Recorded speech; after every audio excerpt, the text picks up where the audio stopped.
just left Walmart, had to go in there and get new things because my online order was cut short. And, people in there were immediately grabbing the sanitized wipe. You know what I mean? I've seen people grab the sanitized wipe a couple times before. You know what I mean? Every now and then, maybe every other person, but every person was like, let me get one of those.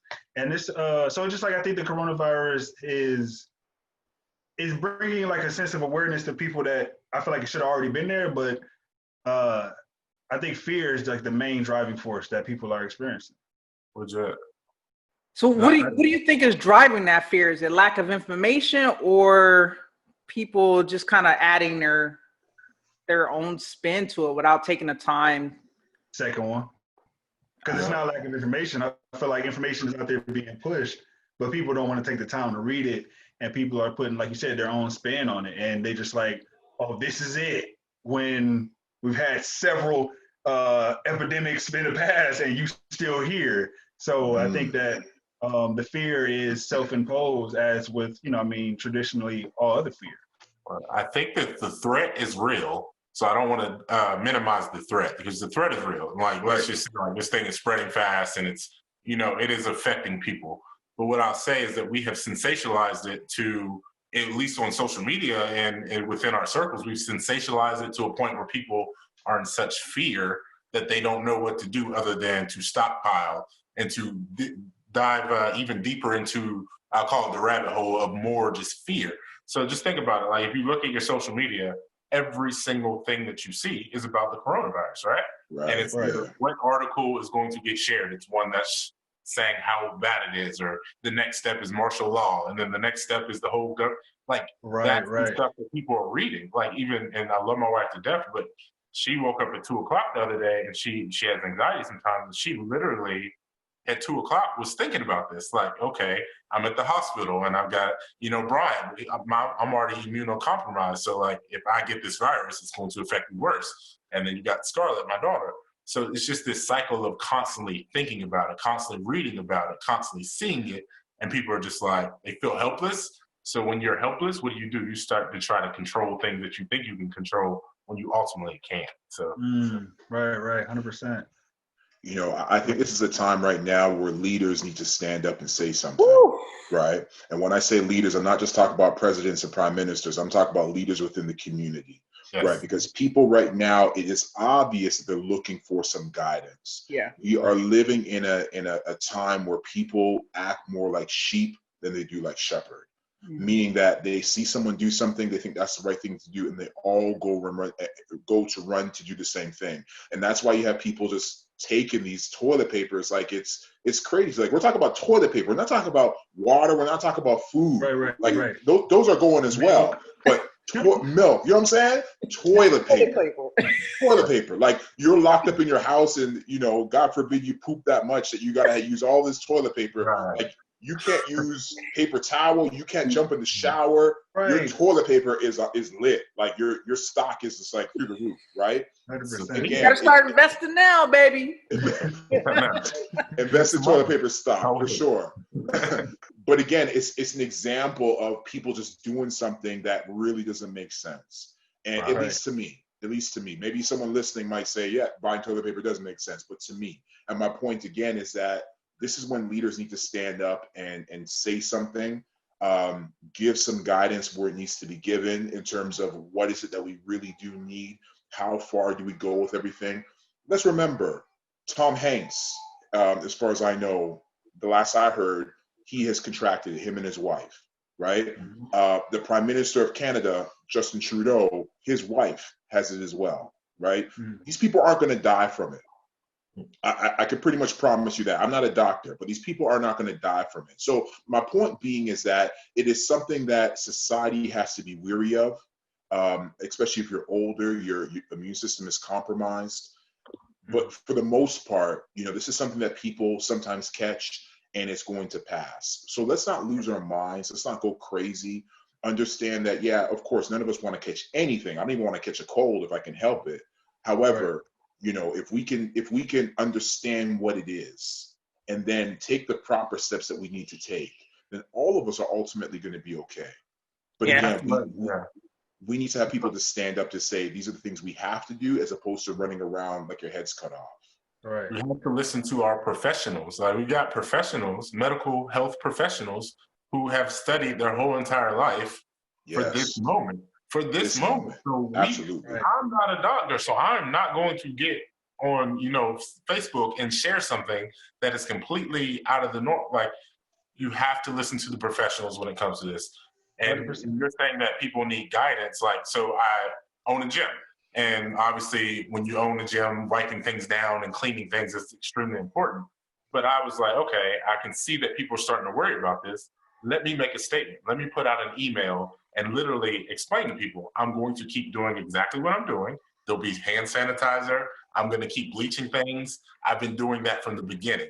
But I just want you guys to know that I understand that this could be something that affects business, but I'm going to just keep doing what I'm doing, and just understand, if anybody were to get the virus or anything like that, I'll be shutting down. Like, it's an easy statement. And people are like, thank you for saying something.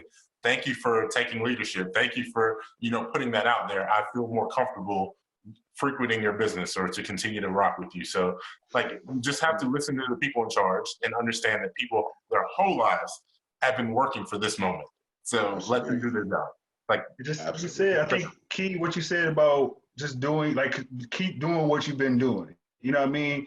In a sense of, you should be daily washing your hands. Like, this shouldn't be like, oh snap, what is soap at? You know what I mean? This should be like every single day you should be doing clean stuff. So if this doesn't bring attention to it, hopefully that, or if you didn't have attention to it already, hopefully this does bring attention to it. But like you said, Jeff, you said earlier before we start recording, you said the CEO of Cottonelle came on and said, yo, we got enough supply to provide you for like a lifetime. So like, there's no need to panic. I ain't trying to catch no cold either, but I really ain't trying to catch no cold, because I'm the worst sick dude out there. You know what I mean? I'm down. But for real, like I want to ask y'all a question though: is fear ever justifiable? Because like Bryant, you said the threat is real. And it is. We have to understand that it's still a virus, and reports have shown people have actually passed away, unfortunately. So is fear ever justifiable in any amount? Let's say it like that. I feel like fear is it's tough, man, because I think that what fear does is makes people emotionally irrational. Like, when you are just fearful of just things that you can't control. Like, this virus can get absolutely out of hand, right? But at the end of the day, I understand, my perspective is I can't stop it from doing that other than washing my hands and doing what I'm supposed to do, right? So I'm not going to irrationally get so scared where I'm going to just stop living my life. I'm going to listen to the people that are smarter than me. And I don't know. I'm not one to be super fearful about things. And I don't know any other way to explain it. Like, maybe somebody else can, but I just don't think fear is right now something that is justifiable at all. Like, fear is just going to hurt us at the end of the day. Yeah. And I think it's something that it's just inherent in most people's nature, right? Because what's essentially, at least what I've learned about fear, there's usually some lack of information or understanding of what's going on, right? And so because there's that feeling of loss of control or understanding what's going on, that it just kind of spurs that feeling of I'm not in a controlled situation, therefore I become fearful. And so I just feel across the board, from local all the way up, we might have lost when I say we, the leaders might have lost a chance to sort of get this thing, in control. And so what I was looking for was the Surgeon General to be that face, like a general officer over a full-scale operation. And that to be broken all the way down where everyone is kind of repeating the same thing. So from everyone from the CDC to WHO, the World Health Organization, all these organizations that should be at the forefront, right? I honestly thought that I was going to be seeing their faces plastered and putting out a very coordinated messaging across the board. I don't know what happened to that. I don't know if our politicians just didn't want to sidestep this and temporarily say, hey, like Brian said, I didn't study medicine. I ain't a doctor. I'm not the best person to be in front of the camera. But this person who studied for this all their lives is qualified. So I'm going to put them in front of the camera and I'm just going to stand here and support. And that's okay. That's also showing leadership, right? It just didn't happen until now where they're forced to because we're behind the power curve. So I've heard a few statements from our Surgeon General and just the way that he talks is not very comforting. And he is, like I say, it could be personality. It could be he may be put in a box where he's only able to say certain things, which is mind blowing in itself. But to get directly to your question about fear, the only way to sort of contain that is you have to have a very strong forward presence that says, hey, we got this under as much as under control as we can. And if you listen to us, we will get you to safety. Right. But it's not happening. So, I don't think we're ever going to get the cat under the bag and get everyone, to kind of calm down until the numbers state so. That's my personal opinion. I feel like we lost that opportunity. I literally said the exact same thing to my wife today. I was just like, this could have been next if we just had somebody, a politician, to stand up and say, just like you just said, yo, medicine ain't my thing. This person right here, like, I trust them. They're articulate about medicine. They're going to give us the latest scenarios of what this is, and I back them 100%. You walk away, you let this person talk. Instead, we're going on Facebook and we're listening to Facebook doctors and we're listening to Google people. Hey, Brian, what'd you call them on your post?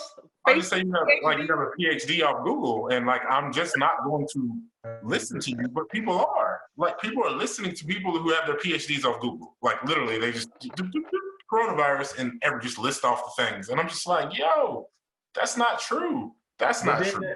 And it's so crazy how, as I think, we're hit on this. Like it's that mob mentality. It's easier for other people to think for us rather than for us to think for ourselves. You know what I mean? For you to force feed, not even force feed, because it's voluntary. It's volunteered. Edit that out. You know what I mean? But no, it's. That's staying in, Jay. Or leave it in. But no, so like, I just think that it's easier for us to just allow other people to tell us this is the way it is, or allow people to tell us, hey, you should be afraid now. Like kind of hold up cue cards, like everybody freak out. And then put up another card. Okay, it's fine now, guys. And we just respond as an audience, as opposed to just having that internal idea, like, oh, well, this is the way this is my reality, right? My reality is not going to be Brian's reality, not going to be Shay's reality, not going to be Jeff's reality. You know what I mean? It's my reality, and I have to live it as such. You know what I mean? We can take common themes and apply it as necessary, but at the end of the day, think for yourself. And I think in that sense, when it comes to fear, to answer my own question, I don't think fear is ever rational. Fear is never justified. I think caution, maybe, and sound logic, you know what I mean? But fear, I think it will hinder rather than grow. And I know, Jeff, you had a voice you want to put in there. I didn't mean to cut you off. No, that's good. I love that. Yeah. Fear, face everything and rise. Right. So we want to keep going forward no matter what it is that we're trying to do. And as you said, we want to use logic, not just rumors, not just information that we're getting off the net. We want to use logic. What are the doctors, as Brian said, what are the doctors, the real doctors who have prepared for this? What are they saying? And how do we use what they say to apply to our own lives? And that's really what we got to do, rather than listening to the internet, the Google doctors, rather than, running around because everybody else is buying this or that, we're doing the same. We really have to, again, face everything and rise. So face what's going on and rise above it in any form or fashion that is for you as an individual and us as a community. But I do want to say this, and it's related but unrelated at the same time, maybe another topic or another episode, but entrepreneurs at this point in time are probably going to get, one of the groups is that are going to get hit. And I mention that because I've been getting so many emails and phone calls over the last 3 or 4 days. Cancel. Jeff, we're sorry to tell you, we got to cancel. I've had so many events canceled coming up within the next month or two because of what's going on, right? And it's an opportunity for us to look at that and say, okay, I'm not going to have this revenue stream coming in for the next while because of what's going on, out of everybody's hands, of course. But what do I do with this time? And I think that what we have to do with this time is you keep working on your craft. This is when you get better, because you're going to be locked in, right? You're going to be like when an animal's hibernating, right? But when you come out, when you come out in springtime, right? That bear is hungry. Like that bear is looking for some food, right? Like the animal's looking for some food. You got to come out when this lift is off and everybody goes back to normal, whenever that might be, hopefully 2 weeks, 2 months, who knows? You got to come out hungry. You got to come out better than you were before. And so for me, as a speaker, again, I got a number of events that were canceled. Some of them are out of town as well that I was really looking forward to. But yeah, for me, I'm going to keep working on my craft. So when I do get out to those places, I'm going to be better and hotter than I was before. Right. So it's just something that we have to look at as entrepreneurs, how this affects people who are making their own money. Brian talked about the gym and how potentially it could slow down, but he's going to keep going. Even though people have that bit of a scare, you got to do what you have to do for your business to make sure it's bigger and better. Right. But go for it, Jay. No, I was just going to say crisis, and I don't know if anybody heard this, but crisis in the Chinese language means danger, but it also means opportunity. You know what I mean? So like you said, what are you going to do? So when this is all over, how are you going to come out of it? You know what I mean? I think that's that forward thinking. You're in the moment like, oh my gosh, this is crazy. But we're still going to be here after the coronavirus is long gone. You know what I mean? How are we going to live? How are we going to, whether personally or professionally, where are we going to be? Are we going to be exactly where we were when it first hit? Are we going to be behind? Or we're going to be forward? We're going to come out swinging. Like you said, we hungry. We about to eat. Or you just going to be starving. You know what I mean? It's up to you. Go ahead, B. Yeah, so I made a video about this the other day, right? Because I'm seeing people complaining about, okay, well, sports are canceled and I've got to stay at the house and I can't do this and my vacation got canceled. And I'm like, okay, so in the new year, when the new year came, we said we wanted to do all these things, right? You wanted to write a book. You wanted to start a business. You wanted to spend more time with your family. God, or whatever it is you believe in, has given you an opportunity to do that right now. Right now. To slow life down and to get yourself ready for your next level. And people still are just, watching more Netflix and chilling more. And I'm like, this is an opportunity. So for me, if I got to close my gym doors, one, I've been prepared for this moment because as an entrepreneur, you should have been prepared for the storm because this is how entrepreneurship is. You don't know if money is coming in all the time, so you got to be ready for it.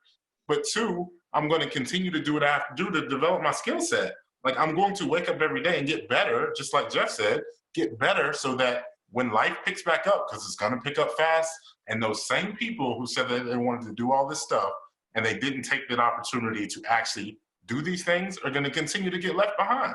Whereas somebody like myself who's like, this is just an opportunity for me to have more time to do what I need to do to get better. Like I'm going to keep moving forward. And I'm just like, sports are canceled. That's a whole big chunk of a lot of people's time. Do something that you said you wanted to do with your life. You wanted to write the book. You wanted to start a business. Write the business plan today. Like spend more time with your family if that's what you wanted to do. Yeah. Now is the opportunity. Not to complain, not to moan, not to whine. Like your opportunity is now. I'm off the box. Y'all take it. And that's why I think the power of having focus is so huge, right?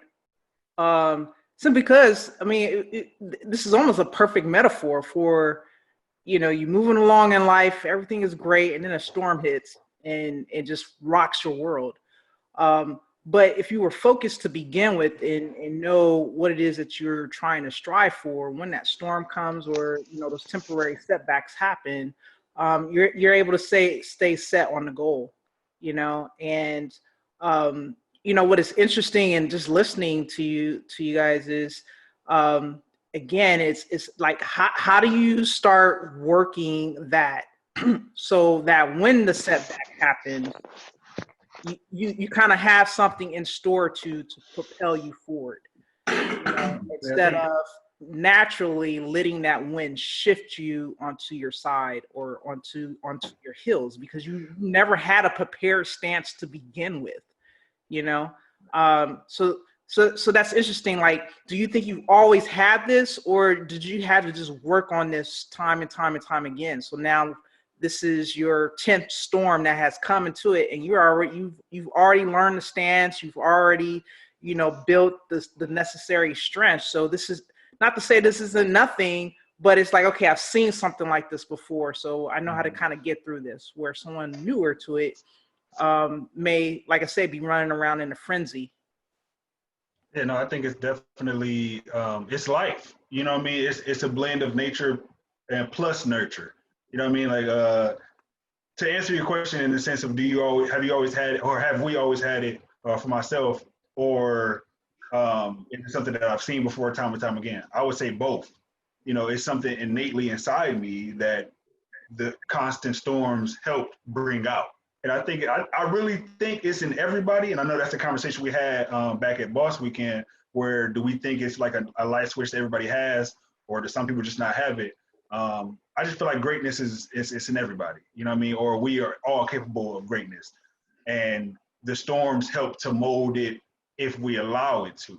But yeah, I think it's perspective. That's my big thing. Like how Brian said, when an opportunity, not so much for us to chill, like, oh, this is great, I got 2 weeks off, I can go relax and go watch Netflix or go scroll on social media, look at all these memes. While these coronavirus memes are hilarious.